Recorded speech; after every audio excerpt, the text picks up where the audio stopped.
ఓం శ్రీమాత్రే నమః ఛానల్లోకి స్వాగతం అండి. ఈరోజు ఈ వీడియోలో ధనుస్సు రాశి గురించి తెలుసుకుందాం. ఈ రాశి వారు ఈ నెల 29, 30, 31 తేదీల్లో కాస్త మీరు జాగ్రత్తగా ఉండాలి.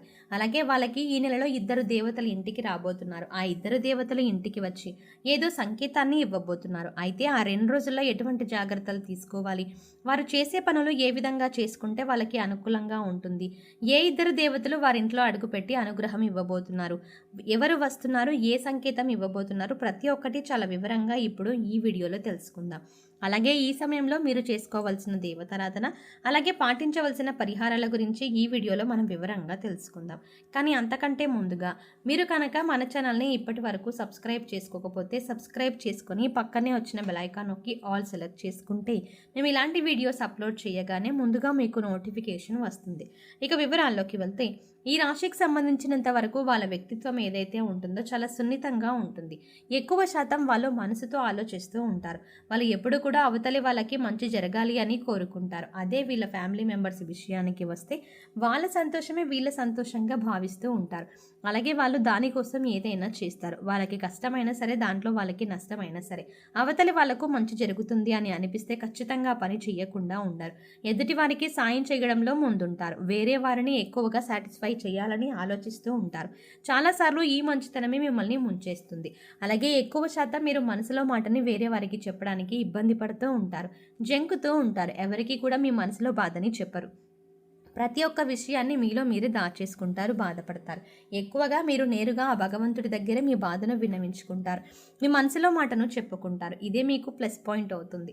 ఎందుకంటే ఎవరి దగ్గర మన బాధను చెప్పుకోవాలో వారికే మీరు బాధను చెప్పుకుంటారు. అందుకే మీపై ఎప్పుడూ ఆయన అనుగ్రహం చూపించబోతున్నారు. అందుకే ఈ నెలలో మీకు అనుగ్రహం ఇవ్వబోతున్నారు. ఇక రాబోయే టైంలో మీరైతే తీసుకోవాల్సిన కొన్ని జాగ్రత్తలు ఏవైతే ఉన్నాయో అవి ఖచ్చితంగా తీసుకోవాలి. ఇటువంటి జాగ్రత్తలు మీరు ఈ సమయంలో తీసుకోకపోతే స్వయాన మీ చేతులతో మీరే మీ కాళ్ళ మీద మీ కత్తి వేసుకున్నట్టు, అంటే మీరు చేసుకున్న పనుల్లో మీరే దాన్ని చెడగొట్టిన వారు అవుతారన్నమాట. ఇక దీంతో పాటు రాబోయే రోజుల్లో 3 నుంచి 4 రోజుల్లో చాలా మంచి శుభవార్త అనేది రాబోతోంది. ఆ వార్తను మీరు కలలో కూడా ఊహించరు. అంత మంచి సంతోషాన్ని కలిగించే న్యూస్ అది రాబోతోంది. కానీ మంచి ఎక్కడైతే ఉంటుందో చెడు కూడా అక్కడే ఉంటుంది కదా. కాబట్టి శుభవార్తతో పాటు ఒక చిన్న ప్రమాదం కూడా ఉంటుంది. అదేంటంటే మీకు శత్రువు అయిన వారు ఎవరైతే ఉన్నారో వాళ్ళు అలర్ట్ అయ్యే సమయం ఇది అన్నమాట. అయితే మీ శత్రువులు ఏదో ఒక విధంగా మీకు నష్టం కలిగించడానికి ప్రయత్నిస్తారు.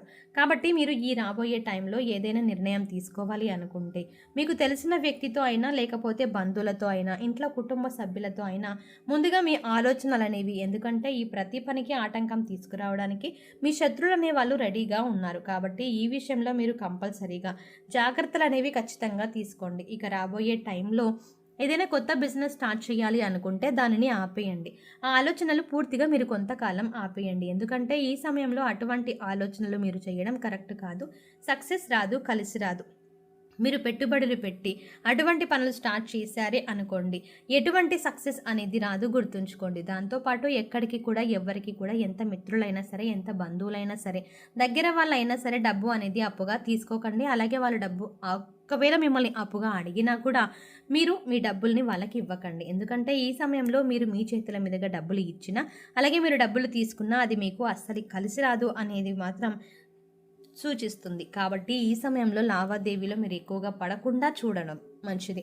ఇక దాంతోపాటు కేవలం డబ్బు విషయంలోనే కాకుండా నోటికి సంబంధించిన విషయంలో కూడా జాగ్రత్తగా ఉండాలి. ఎవరితో అయినా మీరు మాట్లాడేటప్పుడు కొంచెం ఆలోచించి మాట్లాడండి. ముందుగా ప్రశాంతంగా మాట్లాడండి. ఆవేశపడుతూ కోపాన్ని ప్రదర్శిస్తూ మీరు మాట్లాడారంటే చాలా సమస్యల్లో పడే అవకాశం ఉంటుంది. భవిష్యత్తులో చాలా సమస్యలు దారితీస్తుంది. అలాగే ఎక్కడన్నా గొడవలు జరుగుతున్నా అది మీ ఫ్రెండ్స్ని మధ్యలో కావచ్చు, మీ బంధువుల మధ్యన కావచ్చు, ఇంట్లో కావచ్చు, ఇటువంటి గొడవల్లో మీరు కలుగజేసుకోవడం మాత్రం మంచిది కాదు. ఎంత తక్కువగా మీరు ఇన్వాల్వ్ అయితే అంత మంచిది. ఒకవేళ తప్పించుకోవాలని పరిస్థితి అయితే మీరు ఉండండి, గొడవలు చూడండి, వినండి, కానీ మీ సలహాలు మాత్రం ఇవ్వకండి. ఇక మీకు రాబోతున్న అతిపెద్ద శుభవార్త ఏదైతే ఉందో, మీరు ఇప్పటిదాకా అనుకున్న పనులు మొదలుపెట్టి ఆగిపోయిన పనులన్నీ కూడా పూర్తవుతాయి. ఈ సమయంలో ఆ పనులన్నీ జరుగుతాయి. మీరు ఏదైనా కొనాలి అనుకున్నా, మీరు ఏదైనా తీర్చాలి అనుకున్నా, మీరు ఏదైనా కావాలి అనుకున్నా, అన్నీ కూడా ఈ సమయంలో తీరే అవకాశం కనిపిస్తుంది. ఒకవేళ కుటుంబ సమస్యలు, బంధువుల సమస్యలు, కోర్టుకు సంబంధించిన సమస్యలు ఇలాంటివన్నీ కూడా సమస్యలు తగ్గుముఖం పడతాయి. ఏ సమస్య మీద మీరు పాజిటివ్గా సమాధానం రావాలని కోరుకుంటున్నారో అలాగే పాజిటివ్గా మీకు రిజల్ట్ అనేది ఉంటుంది. ఇక దానికి తోడు ఈ సమయంలో దూర ప్రయాణాలు చేసే అవకాశం ఉంటుంది. అలాగే ఈ ప్రయాణంలో కూడా మీరు మంచిగా ఎటువంటి గొడవలకి తావు లేకుండా ప్రయాణాన్ని ప్లాన్ చేసుకోండి. హ్యాపీగా ఎంజాయ్ చేయండి. మీ ప్రణాళికని బట్టే మీ ట్రావెలింగ్ అనేది విజయవంతం అవుతుంది. ఎక్కువ శాతం మీ మైండ్ అనేది ప్రశాంతంగా ఉంచుకోండి. మీ కులదైవం కావచ్చు, మీకు ఇష్టమైన దైవం కావచ్చు, ఎవరో ఒకరి మంత్రాన్ని స్మరిస్తూ ఉండండి. ఈ నెల అంతా కూడా మీకు వీలైతే తప్పకుండా ప్రతినిత్యం దేవాలయానికి వెళ్ళండి. మీరు ఏదైనా సరే మీ పేరు ఏదైతే ఉందో ఆ పేరుకి సంబంధించిన దైవాన్ని దేవాలయానికి వెళ్ళి దైవ దర్శనం చేసుకోండి. లేదు కుదరదు అన్న పక్షంలో కనీసం ఆ దైవం పేరునైనా స్మరిస్తూ ఉండండి. మీకు అంతా మంచి జరుగుతుంది. ఇక దీంతో పాటు మీ హెల్త్ విషయంలో కూడా మీరు జాగ్రత్తలు తీసుకోవాలి. ఎందుకంటే ఈ టైంలో మీకు జలుబు, దగ్గు వంటి సంబంధించిన ఆరోగ్య సమస్యలు వచ్చే అవకాశం ఉంది. దాంతోపాటు నడుముకు సంబంధించిన నడుము కింది భాగంలో నొప్పి కానీ ఇంకేదైనా ప్రాబ్లం కానీ ఉండవచ్చు. ఎక్కువగా టెన్షన్ పడవలసిన అవసరం లేదు. కాస్త శ్రద్ధ వహించండి. మీరు ముఖ్యంగా చేయవలసిన పని ఏంటంటే వాటర్ని ఎక్కువ శాతం తాగండి. ఇకపోతే మీ జీవితంలో రాబోతున్న ఇద్దరు దేవతలు ఎవరు అంటే ముందుగా అన్నపూర్ణాదేవి. అన్నపూర్ణాదేవిని పార్వతీదేవికి మారు రూపం. పార్వతీదేవి ఎక్కడైతే ఉంటారో అక్కడే శివుడు కూడా ఉంటారు. ఒకేసారి ఇద్దరు దేవతల అనుగ్రహం మీకు కలుగుతుంది. చూడండి, అన్నపూర్ణాదేవి ఎక్కువ శాతం ఎక్కడ ఉంటుంది అంటే మన కిచెన్ భాగంలో ఉంటుంది.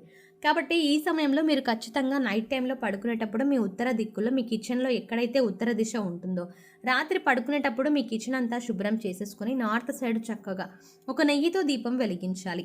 లేకపోతే గోధుమ పిండితో నెయ్యి దీపం వెలిగించండి. అన్నపూర్ణాదేవిని తలుచుకుంటూ మీరు ఈ నెయ్యి దీపాన్ని వెలిగించండి.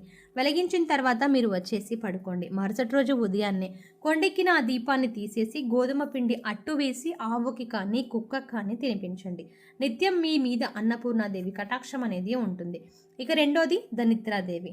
ధనిత్రుదేవి అంటేనే దేవుని అందరికీ కూడా వైద్యం చేసేవాళ్ళు అన్నమాట. ఇక ఎక్కడైతే ధనిత్రిదేవి కూడా వచ్చేస్తుంది అంటే అక్కడ ఎటువంటి ఆరోగ్య సమస్యలు ఉండవు. కాబట్టి రెండింటి మధ్యన అంటే రెండింటికి సంబంధించిన దేవతలే మీ ఇంటికి రాబోతున్నారు. మరిన్ని శుభ ఫలితాలు పొందడం కోసం ధనుసు రాశి వారు చేయవలసిన దేవతారాధన చూసుకున్నట్లయితే ఈ నెల అంతా అన్నపూర్ణాదేవి కటాక్షం కోసం ఆమె పేరు నిత్యం పారాయణం చేయడం వల్ల కుటుంబ సభ్యుల యొక్క ఆరోగ్యం అనుకూలంగా ఉంటుంది. ఎటువంటి ఆకలి బాధలు దరిచేరవు. ఈ సమయంలో మరింత అభ్యున్నతిని పొందడం కోసం మీరు పాటించవలసిన పరిహారాలు చూసుకున్నట్లయితే అన్నపూర్ణాదేవి ఆలయంలో అన్నదానం చేయించండి. అలాగే ఆవులకి ఆహారాన్ని తినిపించండి. చూసారు కదండి, వీడియో నచ్చితే ఖచ్చితంగా లైక్ చేయండి. మరిన్ని మంచి మంచి వీడియోల కోసం ఇప్పుడే మన ఛానల్ని సబ్స్క్రైబ్ చేసుకోండి. అలాగే మీ ఫ్రెండ్స్ అండ్ ఫ్యామిలీ మెంబర్స్లో కుంభరాశి వారు ఎవరైనా ఉంటే వారితో ఈ వీడియోని షేర్ చేసుకోవడం ఎట్టి పరిస్థితుల్లో మర్చిపోకండి. కానీ అంతకంటే ముందుగా మీకు ఒక ముఖ్యమైన విషయం చెప్పాలి. అదేంటంటే వీడియో నచ్చితే ఖచ్చితంగా లైక్ చేయండి. ఎందుకంటే మీరు ఇచ్చే లైక్ మాకు ఎంతో సపోర్ట్ని ఇస్తుంది.